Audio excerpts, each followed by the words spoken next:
بسم اللہ الرحمن الرحیم۔ السلام علیکم ناظرین، میرا نام ہے اطہر ریاض اور آپ دیکھ رہے ہیں اطہر وائس یوٹیوب چینل۔ آج کی اس ویڈیو میں ہم بیان کریں گے کہ حضور اکرم صلی اللہ علیہ وسلم کو ایک اونٹ نے کیسے شکایت کی اور وہ شکایت کیا تھی۔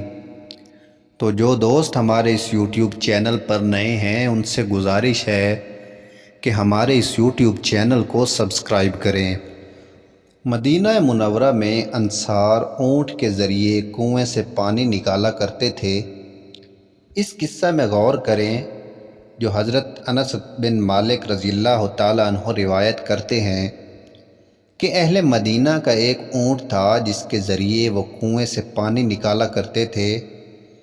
ایک روز اونٹ اپنے کام میں نہ جتا اور اڑی کرنے لگا۔ انصاری آپ صلی اللہ علیہ وسلم کے پاس آ کر کہنے لگے، یا رسول اللہ، ہمارا اونٹ جس کے ذریعے ہم پانی نکالتے تھے ہماری نافرمانی پر اتر آیا اور اپنے کام میں لگنے سے انکار کر دیا۔ یا رسول اللہ، ہماری کھیتی اور کھجوریں خشک ہو چکی ہیں۔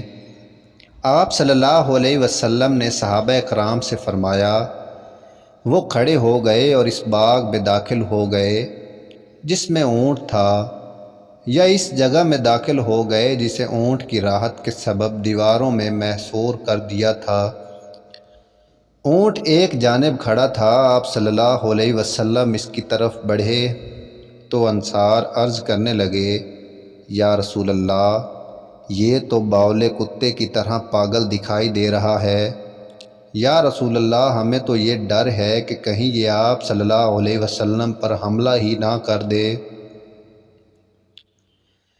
آپ صلی اللہ علیہ وسلم نے فرمایا، مجھے اس سے کوئی خطرہ نہیں۔ جب اونٹ نے آپ کو دیکھا تو آگے بڑھا اور آپ کے سامنے سجدہ میں گر گیا۔ آپ صلی اللہ علیہ وسلم نے اس کی پیشانی سے پکڑ لیا۔ وہ پہلے سے کہیں زیادہ تابعدار دکھائی دے رہا تھا، حتیٰ کہ آپ صلی اللہ علیہ وسلم نے اسے دوبارہ کام پر لگا دیا۔ صحابہ کرام عرض کرنے لگے، یا رسول اللہ، یہ بے عقل جانور ہو کر آپ کو سجدہ کر رہا ہے، ہم تو آپ کو سجدہ کرنے کے زیادہ حقدار ہیں۔ تو آپ نے فرمایا، کوئی انسان دوسرے انسان کو سجدہ نہیں کر سکتا، اگر کوئی کر سکتا تو میں عورت کو حکم دیتا کہ وہ اپنے خاوند کو سجدہ کرے۔ صحیح مسلم میں ایک اور قصہ منقول ہے کہ ایک روز آپ صلی اللہ علیہ وسلم بعد صحابہ کے ساتھ انصار کے کسی احاطے میں داخل ہوئے۔ ایک اونٹ آیا اور بلبلانے لگا، اس کی آنکھوں سے آنسو جاری تھے۔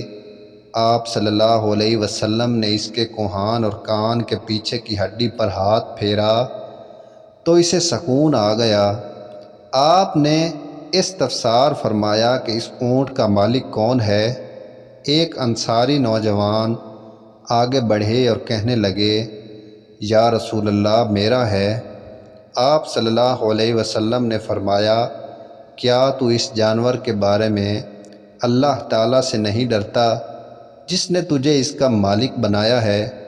اس نے مجھ سے شکایت کی ہے کہ تم اسے بھوکا رکھ کر اس سے کام لیتے رہتے ہو، یعنی تم دن رات بغیر آرام دیے اس سے کام لیتے ہو۔